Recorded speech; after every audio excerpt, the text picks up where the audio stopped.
A ver, solamente para tener claro, ¿cómo es el trámite? ¿Cuáles son los procesos que se cumplen para poder hacer una obra? En este caso puede ser de vialidad. Hablemos de vialidad. ¿Cuál sería el proceso que se tiene que tomar?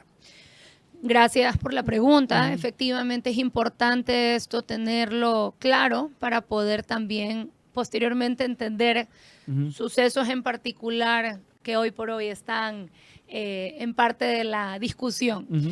Nosotros como municipio de Guayaquil, cuando hacemos algún tipo de obra, en este caso, por ejemplo, un puente, una nueva vía, una repavimentación o algún otro tipo de trabajo constructivo, el municipio de Guayaquil no se otorga a sí mismo, por supuesto, los permisos. No podría ser juez y parte. Se convierte en un regulado más que, a su vez, otra entidad es el que otorga los permisos. ¿Quién otorga dichos permisos? Los otorga la prefectura del Guayas. Entonces, asimismo, es importante mencionar, el municipio no escoge con quién regularse. La forma en que funciona a nivel nacional es que un municipio, cualquier municipio, si va a hacer una obra, quien le regula es la prefectura, siempre que esta obra no tenga que ver con alguna actividad relacionada a las competencias del Ministerio del Ambiente, o que sea tal vez relacionado a sectores estratégicos, que eso también, por supuesto, es importante mencionar. Entonces, en general, quien regula los GATS son las prefecturas, porque a su vez ellos tienen la competencia que ha sido otorgada por parte del Ministerio del Ambiente hacia las prefecturas. Ok, perfecto. Entonces, en este caso, por ejemplo, ya centrándonos en el caso del paso elevado de los Ceibos.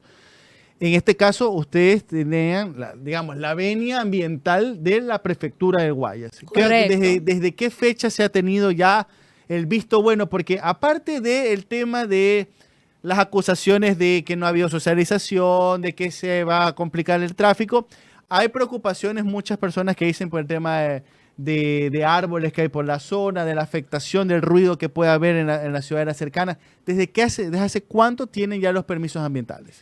Gracias asimismo por la pregunta. Es importante también comentar. Esta obra, como el alcalde lo mencionaba en el enlace radial de la semana anterior, la obra responde a estudios y diseños definitivos que no son de la actual administración, son de la administración anterior. Y en función de que se hace la revisión de aquellos proyectos que valen la pena recuperar en función de una visión y necesidades que Guayaquil tiene, pues no es el único proyecto que se va a hacer en esa zona. Son una suerte de varios proyectos que es una solución integral hacia la problemática vial del sector. Dicho esto, en ese sentido, siendo que los estudios y diseños definitivos ya se encontraban en lo que corresponde a la fase de estudios y diseños definitivos, ese es el momento procesal oportuno, por decirlo de alguna forma, cuando se obtienen los permisos ambientales. Entonces, el permiso ambiental no se lo obtuvo ni ayer ni el mes pasado. El permiso ambiental se obtuvo en octubre del 2023.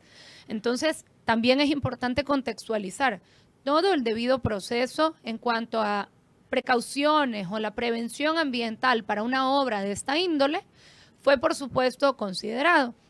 Y cuando se obtiene el respectivo permiso ambiental, que el permiso que nosotros tenemos es un registro ambiental, ahí se detalla todos los impactos ambientales que va a tener la obra para poder generar una herramienta que es el plan de manejo ambiental. Dentro de este hay medidas que están para determinar qué se va a hacer para, por ejemplo, mitigar la cantidad de polvo que se va a generar, a su vez controlar el ruido que se vaya a generar producto de las actividades constructivas. También se tiene, por supuesto, un plan de relaciones comunitarias para poder atender y escuchar las necesidades del área de influencia directa. Y a su vez, por supuesto, todo lo que corresponda a la flora y la fauna también están contempladas en este plan de manejo ambiental. Algo ahí, porque hasta donde entiendo, y habiendo recorrido esa zona durante mucho tiempo, yo creo que no he visto un solo árbol ahí, al menos en esa parte donde van a construir. Entonces, cuando escuché la crítica de Oye, los arbolitos, me puse a pensar seriamente dónde habían árboles en esa zona. Los árboles están dentro de los ceibos, ¿no? En el área, digamos, que está Residencial, por el donde parque, están- en el área residencial. En esa autopista no recuerdo. Técnicamente sí había, pero antes de que le hicieran la Antes de que readecuación de la Avenida del Bombero. Pero te estoy hablando ya hace bastante tiempo. debe ser más de Hartísimo 10 tiempo. años. Más o Más o menos. menos. Va por ahí. Y hablando de esto, ¿hay un plan para arborizar la zona? Por supuesto. Y bueno, y es importante mencionar también en relación al tema de arborización. Es relevante también decir, el proyecto, porque se habla, se quiere hacer un paso elevado y se va a hacer más gris esa zona. Todas las intervenciones que se están haciendo son integrales y no pretenden hacer más gris una zona, pero por supuesto, pues, las cosas toman su tiempo. Por ejemplo, se inauguró el paso de la Avenida de las Américas, el paso elevado. Si ustedes van por ahí en este momento, ustedes ven que más allá de lo que podría ser la obra civil per se, en la parte de abajo hay una gran infraestructura o un gran diseño también que contempla enverdecer esa zona. Entonces, en ese sentido, la intervención que se va a hacer acá, por supuesto, también contempla sus respectivas áreas verdes. A su vez, también es relevante mencionar, y por eso menciono el tema del plan de relaciones comunitarias. Dentro de este plan, por supuesto, y de hecho es lo que se ha estado haciendo desde el 2023 hasta la presente fecha, se ha estado en diferentes etapas ejecutando la socialización con los diferentes actores de las áreas de influencia de esta obra.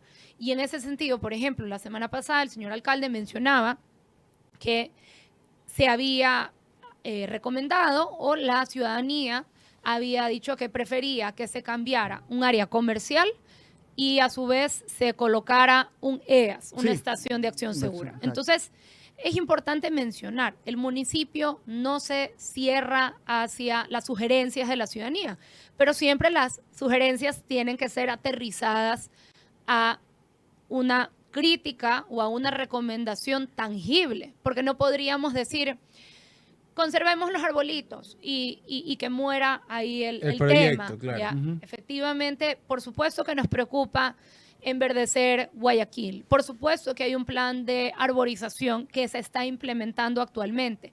Tanto así que nosotros de momento tenemos varios procesos como parte de la gestión municipal. Estamos, uno, con el plan de acción climático cantonal. 2, con la actualización del arbolado urbano de Guayaquil. Y tercero, estamos estableciendo ya a través de una consultoría que nos la dio CAF, a través de una asistencia técnica, para poder delimitar zonas en particular de Guayaquil, para escoger varios sitios y poder mejorar la malla verde de la ciudad. Entonces, es importante mencionar, receptamos las críticas y receptamos, por supuesto, las sugerencias ciudadanas, pero hay que hacerlo con recomendaciones tangibles. Hablaba usted sobre el plan de arborización. ¿Ya pudimos superar la plaga que tuvimos en su momento aquí Sí. contra los árboles que lamentablemente, por ejemplo, Terminó lo que con vio la- por el norte, vio por la Alborada, ver todos esos árboles con los que uno creció, lamentablemente tuvieron que ser talados? ¿Hemos podido superar esto? Sí, gracias a Dios la cochinilla fue ya superada. De momento se siguen haciendo la reposición de estos árboles que lamentablemente se encuentran o se encontraban en su momento en estado necrótico. No todos fueron posibles recuperarse. Es importante mencionar de que los que principalmente fueron afectados por la plaga de la cochinilla fueron los samanes. Ya. También importante mencionar, si bien el samán es una especie introducida, el samán ya estaba naturalizado en Guayaquil. Todos Ya. crecimos efectivamente con ciertas zonas de Guayaquil que tenían estas diferentes ¿Tenemos estos como diferentes alguna árboles lista de aquí. especies endogámicas aquí o...? Bueno, nosotros en cuanto a las especies nativas, tenemos varias con las que nosotros estamos haciendo ya el cambio en cuanto a las diferentes áreas verdes, Ah, espacios ok. públicos, parques. Y la idea es eso, en todos estos distintos espacios, ya no tener, como se hace de repente la crítica de tener un monocultivo de solamente la misma especie. La idea y la clave es justamente para que no se repliquen nuevamente estos eventos de plagas como el que ya lamentablemente lo sufrió la ciudad, es la variedad. Poder trabajar con diferentes especies de árboles que sean especies nativas de bosque seco tropical que nos permitan a nosotros generar un ecosistema que de tal forma se pueda Ingeniera, equilibrar. ¿y nos podría explicar para acá, para los mortales? Y sí, porque duele esto. O sea, cuando uno va por la calle en Guayaquil, y hay veces que vemos a cuadrillas de trabajo que están literalmente bajándose un árbol completo a veces, o gran parte de un árbol, y la gente dice, caramba, Dios, Dios, ¿por qué? no, y es que duele ver así. ¿Por qué se llega a ese punto? ¿En qué momento ya se llega a ese punto o por qué se llega a ese punto? Porque hay gente que dice, no, que en esta ciudad, en vez de plantar, solamente Alérgico a los árboles somos somos. alérgicos. Exacto. Entonces, ¿por qué se llega a ese punto? Para que la gente también lo entienda. Bueno, gracias por la pregunta. Lo primero es importante también que se conozca, al menos el municipio de Guayaquil, con todo su staff, dígase contratistas municipales y demás, nosotros jamás vamos a tumbar un árbol si es que el mismo se encuentra vivo, ¿ya? Cuando nosotros hacemos las intervenciones, lo hacemos cuando se encuentra necrótico. ¿Qué significa necrótico? Cuando el árbol ya está muerto y ya no hay forma de darle salvarlo. marcha atrás y de salvarlo. Y me dirán, ¿pero por qué? ¿Por qué no lo deja allí? ¿Por qué? Porque cuando un árbol ya está muerto y queda de pie, lamentablemente el riesgo que puede darse es que las ramas, que por supuesto tienen considerable altura, pueden caerle a una persona. Y eso puede, lamentablemente, obviamente afectar a la integridad de una persona que pueda estar caminando por ahí o pueda lamentablemente terminar en un accidente. Entonces, por ejemplo, en función de este plan, ¿qué se hizo antes de la etapa invernal que ya sucedió en este año? Se bajaron los riesgos. Entonces, si comparamos nosotros la estadística del 2023 versus la del 2024 y 2025, hemos sustancialmente mejorado la cantidad de árboles que fueron reportados en estos, como les menciono, en estos últimos 3 años. ¿Por qué? Porque si bien pasamos por la cochinilla, luego cuando ya teníamos estos árboles o estos diferentes árboles que ya habían sido reportados como necróticos, se le bajó el riesgo. No a todos, en función de lo que comentaban o la escena de desgraciadamente cuando se tiene que hacer la intervención en el árbol, se pudo bajar el riesgo y por supuesto pues no tuvimos tantas emergencias o eventualidades en este 2025. Entonces es importante, por supuesto, nosotros estamos en toda la ciudad haciendo estas diferentes intervenciones de recuperar, de replantar estas diferentes especies que se perdieron. Pero por supuesto es importante considerar, si hay árboles que se reportan que están generando un riesgo, se tiene que intervenir. Entonces, eso es relevante. ¿Cómo se puede reportar eso? Digamos, ¿en qué hay algún detalle o algo visual que pueda ver la ciudadanía para decir ese árbol capaz está en riesgo? O nos puede hacer Bueno, daño. principalmente si no tiene ya follaje, si ya no tiene hojitas, si es que ustedes ya lo ven, hay ciertos amanes que efectivamente están ya necróticos, se llama y se reporta. Muchas veces hay a veces árboles de gran altura que están cerca de viviendas. Sí. Y la preocupación, por supuesto, podría ser que una de estas ramas caiga sobre un domicilio y pueda lastimar a alguien. Otro detalle importante hablando de denuncias, que sí lo quería mencionar, porque yo sé que a los guayaquileños nos gusta ver nuestra ciudad verde y me parece eso excelente. Pero lamentablemente hay otros ciudadanos que no precisamente. Entonces es importante que la ciudadanía conozca que nosotros tenemos nuestra línea, la 181, y si ustedes ven que una persona, un ciudadano, un vecino de ustedes, una empresa que ustedes logren identificar, si ustedes están viendo que alguien está talando un árbol, repórtenlo a la línea 181. El talar un árbol, si es que no cuenta con ningún tipo de permiso, porque por supuesto, pues no debería de ser así el caso. Si es que ustedes ven que alguien está talando un árbol, por favor llamar a la línea 181 y hacer el respectivo reporte. Ingeniera, Porque así sucede. me acaban de pasar un dato de aquí de uno de estos grupos de acción de Ciudadela de los Ceibos, que informan que el tema del paso elevado tiene un impacto ambiental medio alto del 88% y están pidiendo la participación del ministerio, de Inés Manzano y otras figuras. La pregunta es, ¿qué significa? ¿Que nos puede traducir qué significa que uno de este tipo de obras tenga un impacto ambiental medio alto del 88%.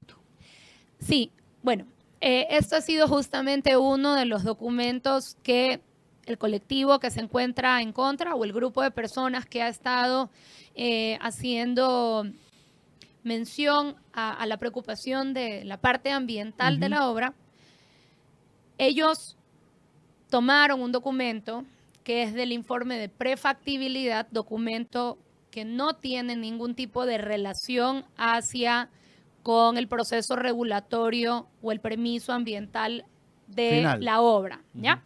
Este documento como tal formó parte de los estudios previos de la etapa de prefactibilidad y ese era un documento de CAF. Me voy a detener ahí un momento. Es importante para la ciudadanía que nos está oyendo, las personas que nos oyen, que conozcan básicamente dos ejes que nosotros como municipio tenemos que cumplir en función de una obra de esta magnitud.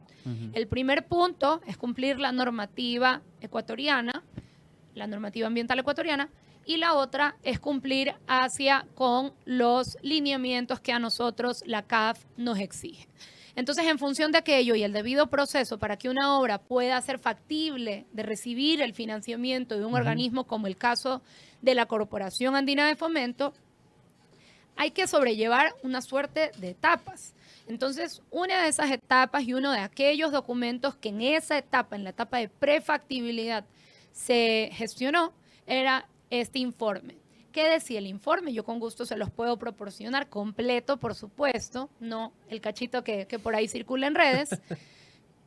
Ese extracto o ese párrafo habla de lo que estábamos hace un momento conversando, de toda obra constructiva genera un impacto. Si usted construye una casa, ¿genera o no genera polvo? Claro. ¿Genera o no genera ruido? ¿Genera o no genera basura? Obvio. Básicamente, ese extracto habla de aquello. Entonces, en función de las probabilidades y el impacto que se genera en un tipo de obra como esta, entonces se comienza a ponderar. Entonces se dice, ¿cuál es la probabilidad? Se hace una, como el nombre técnico lo dice, una evaluación de impactos ambientales. Entonces yo digo, ¿qué probabilidad habrá que una obra constructiva me genere polvo? ¿Ustedes qué creen? ¿Es alta o es baja? 157%. O escombros y todo. Es alta, ¿no? Claro.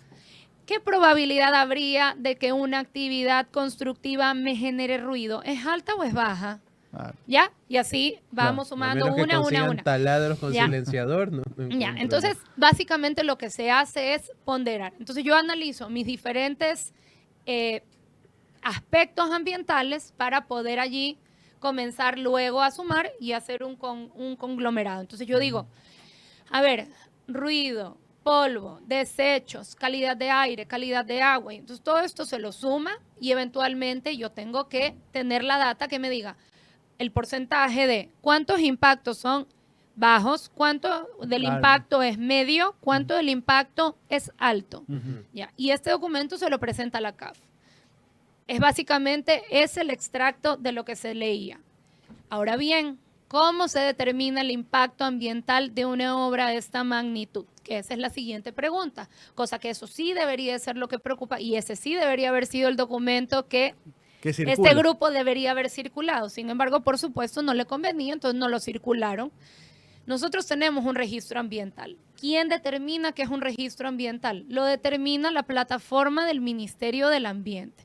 Allí, de acuerdo a los algoritmos del mismo sistema, se determinan distintos tipos de actividades y comienzan a clasificarlas, si su impacto es bajo, medio o alto. En el caso de nuestra actividad, nosotros no tuvimos manera o incidencia. De la misma forma que, por supuesto, o sea, ustedes presentan los datos y el algoritmo se encarga. le dice qué impacto es. Entonces, por eso yo regreso siempre a el debido proceso. Nosotros hicimos la obtención del permiso ambiental como correspondía y el 2023, como lo mencionaba, no el mes pasado, en el 2023 porque esta obra ya se venir y continuó, digamos, quemando, como vulgarmente se dice, sus distintas etapas hasta llegar obviamente al momento en el que ya la obra ya arrancó la semana pasada. Entonces, si es que al grupo o al sector le preocupa que este tipo de obras no están bien clasificadas,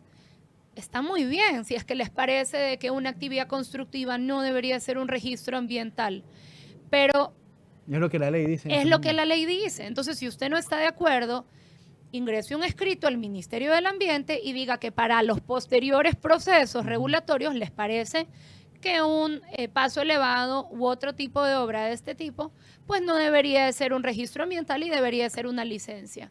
Pero un permiso ya otorgado y debidamente obtenido, ya está emitido. Y que está avalado también por la CAF. Finalmente, Así ingeniera, antes de cerrar, a ver, hemos aclarado lo antes de la obra. Ahora, ¿cuál va a ser el acompañamiento que ustedes de su dirección le van a dar a la obra? Porque puede ser que, a ver, lo planificado es que ocurra esto, pero que en el medio camino ocurra algo que sí verdaderamente podría estar afectando el ambiente, y ustedes, ¿qué rol tienen en ese, como un ente fiscalizador también de la obra? Así es. Y bueno, también es importante explicar, nosotros además de cumplir la normativa, como les contaba, tenemos todos los lineamientos y las exigencias que CAF le hace al municipio de Guayaquil. Entonces, en ese sentido, ¿cómo está conformado el equipo de trabajo de todos los que vamos a supervisar la ejecución de esta obra? Yo lo mencionaba hoy más temprano. Somos más de 15 diferentes especialistas ambientales que conforman el equipo que dará seguimiento, y cada uno desde su espacio o su rol en particular. El contratista tiene su equipo ambiental. El fiscalizador tiene su equipo ambiental. Ojo, ambiental y social, perdón. El contratista tiene su social y su ambiental. El fiscalizador, su social y su ambiental. A su vez, hay una supervisión ambiental de lo que hace el contratista y la fiscalización, donde también están asimismo dos más, social y ambiental. Y por último, tanto obras públicas como a su vez la Dirección de Ambiente tiene su social y su ambiental. Somos más de 15 personas que vamos a estar vigilantes de que la obra y su plan de manejo ambiental se cumplan a rajatabla, porque somos los más interesados en que las cosas se hagan de la mejor forma. Perfecto. Entonces, ¿cuánto tiempo eran? 18 meses, ¿no? Los que están previstos para la obra. Entre 18 y 20 meses entiendo que es el tiempo que duraría la obra. Por supuesto, pues ya con obras anteriores se ha buscado siempre reducir estos tiempos, claro, pero ese es el tiempo estimado que duraría esta gran obra. Ojalá que todo salga bien, ¿no? Que no haya ningún imprevisto. Sobre todo en los momentos en los que estamos pasando. Y que todos los temores queden en eso, que queden solamente temores. Ingeniera, muchísimas gracias por su tiempo. Ingeniera Isabela Tamariz, directora de Ambiente del municipio de Guayaquil.